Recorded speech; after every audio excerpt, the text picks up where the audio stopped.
大家好，欢迎来到公子沈频道，收看这期的公子视频。我刚刚从美国度假归来，一直都没有怎么上网，然后看到了这个网上有很多的留言评论，在刷的时候我发现有很多的五毛粉红出现了。本来我们这个频道的五毛粉红就很少了，怎么突然一拥而上呢？然后原来是最近有一条消息都让他们忍不住要跑到我的频道来嘚瑟，就是中国的华为手机推出了一个最新款，震动了业界。这就是华为 Mate 60 Pro， 据说这个是华为最先进的 5G 手机。然后网上就一片欢呼声，五毛粉红都疯狂了，说要订购，说打了美国的脸，说中国成功的绕开了西方的制裁。那么我看到这条消息之后呢，我想了一下，我觉得大多数人都是那种就跟他们去抵制日本的这个海鲜就骂日本这个倾倒核废水的事是一样的，就是要不然是一窝蜂的无脑仇恨，要不然就是一窝蜂的无脑崇拜，就是他们完全是情绪化的，没有真真正正的去了解到底事情是怎么回事，有一个理性的思维对这个事实的判断没有，全部都是这种情绪化发泄大家看我节目都知道，我们也有做出非常清晰的政治立场的判断，这个没有问题。问题在于我们讲的话背后都是有逻辑，是有证据支持的。其实这些小粉红他们的政治立场并不是问题所在，每个人都可以有自己的政治立场，问题是他们政治立场是完全是无脑的，甚至他们的政治立场对他们自身来讲都没什么好处。核废水的事情我已经讲过很多次了，不想再重复了。到今天为止居然还有人在无脑骂我们说你们怎么不喝核废水，既然你觉得它安全的话，就还有人说出这种没有常识没有逻辑的话。我现在遇到这种评论就懒得解释了，直接删掉。解释这么多次了，你就不去看吗？如果是在现实当中我遇到这种人的话，我也都不会解释了，我只是会反问一句，那中国的核电站的核废水如果你觉得安全的话，你怎么不喝呢？对吧？你先喝了中国的核电站的核废水，你再让我去喝日本的核废水，好不好？ OK， 那么话题转回到华为手机上，同样的，如果我们耐心的去研究一下，去了解华为手机为什么会推出 5G 的产品，它是不是真正的绕过了美国的制裁，然后慢慢的我们就有一个清晰的认知了，而不是去无脑的支持或者是无脑的反对。首先我们要了解中国的这个现实就是一个尽人皆知的国情，你不要看他说什么，要看他真材实料。就是说宣传上纸面上摆出来的数据都很好看，就像是中国统计局摆出的经济数据从来都是很好看的，但是问题事实是这样吗？所以他现在摆出来这个数据都很漂亮的数据，但是你真的相信吗？你得看到真正的功能的评测之后，他甚至到现在为止居然手机有了，没有发布会。为什么发布会没有，手机反而先有了呢？如果真的是你想这么低调的话，为什么在微博的热搜上面却冲到了第一名呢？换句话说，就是他发布会没有开还是有其他原因的，就是他这个措辞他怎么解释对吧？他的解释当中跟这个现实有太大的差距的话，是不是会被打脸呢？所以他现在很为难，发布会到现在为止都没有开，这里面有很多他藏着掖着的成分就很多不清晰的地方。所以到目前为止被赋予了很多政治含义和所谓的民族复兴反美反日这种情绪化的在里边，所以说你不能够真正相信这些不算证据，只是它的宣传。我们想看的是真正的证据是什么，那手机到底什么功能？反正据说现在有很多人买了没几天就坏了各种功能失灵，有点赶鸭子上架的意思其实最准确的说法在我看来，它是一个打肿脸充胖子的产物。为什么这么说呢？我们先不说它的虚假的宣传成分，我们看它的芯片，说是国产芯片，是麒麟9000，对吧？ OK， 按照官方说法，也是现在目前普遍被接受的说法，就是它是由中芯国际生产的，所以后边是 CN 而不是 TW。 OK， 哪怕是中芯国际的生产的这个芯片，那请问了，你怎么生产出来的？你被制裁了，你怎么能生产出来？这是违背常识的。换句话说，就是在一个全球分工的时代，没有任何的一个国家或者某个企业可以单独的做到这一点。你一定是有西方的或者是其他国家的技术、产品或者是经验等各方面的支持，才能做到这一点。那么我们就要看这个麒麟9000的芯片，虽然是高端的所谓7纳米的芯片，到底是怎么完成的？而我们知道，过去中国只能做到14纳米的芯片，是14纳米都做不到，只能做28纳米的芯片。OK， 那怎么突然就跳到7纳米了呢？这里边是有一个怎么说呢，是没法解释的一个反常的现象。那现在的说法是，中国完成了技术突破啊，它用 DUV 这个光刻机，这个深紫外光刻机就做到了极紫外光刻机 EUV 的水平。那么有人说了，怎么做到的？华为把它从荷兰购买的这个 DUV 都给拆了，然后进行逆向工程，最后把这个 DUV 成功的逆向成为了 EUV 啊。OK， 这种说法我不知道在技术上是不是能够做得到，这需要技术专家来解读。我不是搞技术的，不是搞工程的，我没办法解读这个技术上的难题如何去克服。但是如果真的是这样的话，那说明什么？说明 DUV 也能做到 EUV 的程度。那 EUV 被禁了，那下一步该进什么呢？该进 DUV 了。说实话，现在美国已经开始跟荷兰合作，要禁止艾斯摩尔的 DUV 销售到中国去。可以看到，就是你生产出这个 5G， 它是个强弩之末。你弩出来这个东西，首先它本身的技术含量是不是自己生产的芯片，哪怕是自己生产的芯片，是不是小马拉大车，性能好不好，是不是个样子货啊？然后它的这个成本，注意啊，成本是极高极高的，它是很难坚持下去的，它是完全在纯粹烧钱啊，砸钱砸出的一个产物。它要从 DUV 做到一个7纳米的一个芯片，按照海外专家的说法，它的良品率不到 50%， 那你这个成本有多高？可以想象了，对吧？良品率不到 50%， 如果良品率不到 50% 的话，它不是一个商业运作。就一个商业机构，如果你良品率不到 50%， 不可能大规模生产的。但是它能做到，为什么？砸钱、烧钱，不惜血本。所以这个东西代表的是所谓中国崛起，所谓的民族复兴，所谓的厉害了我的国，它是背后有这个叙述作为一个价值所在，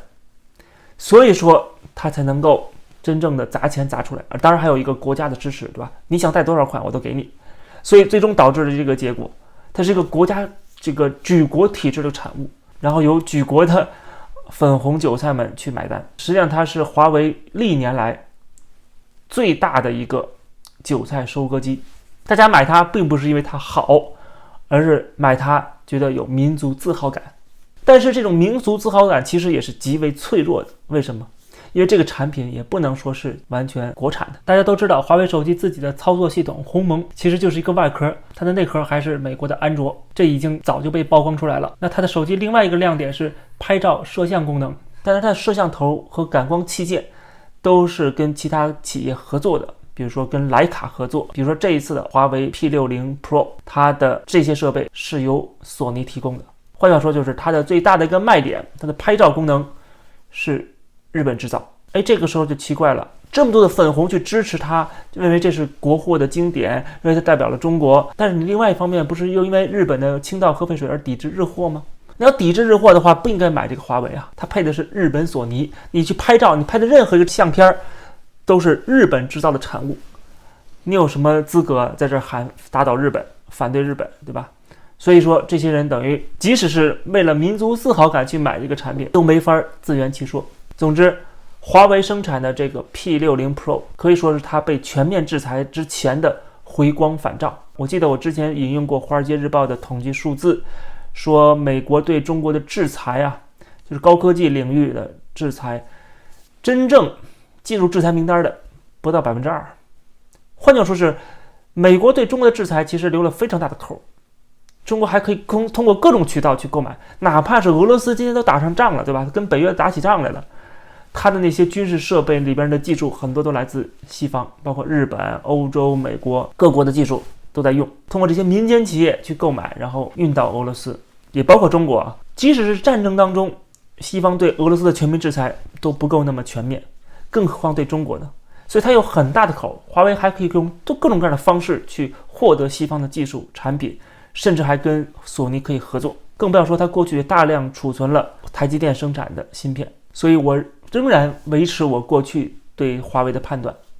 就是华为走不长，华为最终的下场一定是被肢解、改名，或者是成为像朝鲜的阿里郎手机这样的没用的大砖头。当然你非要说大砖头也有用处，过去的那个时代还属于先进手机，那我也无话可说，对吧？但是科技是与时俱进的，是不断的更新换代。你哪怕今天的 5G 手机推出了，你很快就变成了落后的手机，没人要的手机。但是你怎么能够跟上这个时代，不断的推陈出新，这是中国企业最大的难题。因为你面临的制裁只会越来越严厉，像 DUV 也被制裁了，更不要说 EUV 呢拿不到。请问中芯国际就算它有3头6臂，它也生产不出来芯片了。它能真正生产出芯片的，也是只能用过去买的囤积的 DUV。当这个国家跟这个世界主流的价值和国际社会渐行渐远之后，它的落后、它的崩溃是慢慢进行当中的。我们可以看到当中不乏会有一些回光返照，但是就像我刚才说的，这都是它在困境中挣扎出来打肿脸充胖子的强弩之末。这些产品很快就会被大家遗忘。从这儿也可以看得出，很多中国人其实并没把台湾当作中国，非要说这是中国制造的，不是台湾制造的，那说明在你们心里台湾不是中国的一部分啊，对吧？等于他们又被打脸。哪怕是这样的一个手机，到今天他们也在不断的被打脸，不管是把台湾看作是中国以外的地区被打脸，还是一边抵制日货，一边却又购买索尼的产品。当你变成一个无脑粉红的时候，你就是在自己跟自己作战，不停的自己给自己打脸。最后我们再看一眼中国的经济，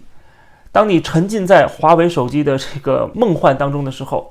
实际上中国经济还在一步一步下跌，中国人的生计也在越来越糟糕。国家统计局公布了2023年8月中国采购经理指数，我们可以看到从4月份开始一直到8月份，连续5个月中国制造业 PMI 都是低于 50%， 也就是处于经济萎缩当中。虽然都是低于 50%， 都是在萎缩，但是萎缩的程度可能是相对来说越来越小。结果我们看国家统计局的结论是制造业景气水平进一步改善。有人就评价说被统计局的发言人雷死了，明明是连续5个月持续萎缩，都是低于 50%， 结果统计局却得出结论是持续改善。这就是以玩的文字游戏来给人们洗脑嘛。就是他经济好的时候他会说越来越好啊，他经济差的时候他也会说我现在越来越好，他不会告诉你我现在经济是萎缩的。他这个说法呢又在逻辑上没有错，因为他跟之前更差的比好一点，比之前萎缩的程度更小，他就说在改善，但是不确说现在很差，或者说现在仍然在萎缩。国家统计局是这样子，那中国的这些企业包括华为在内，难道不都是玩这样的文字游戏吗？然后今年的2023年的上半年，中国人均税前收入也公布了，是3499美元，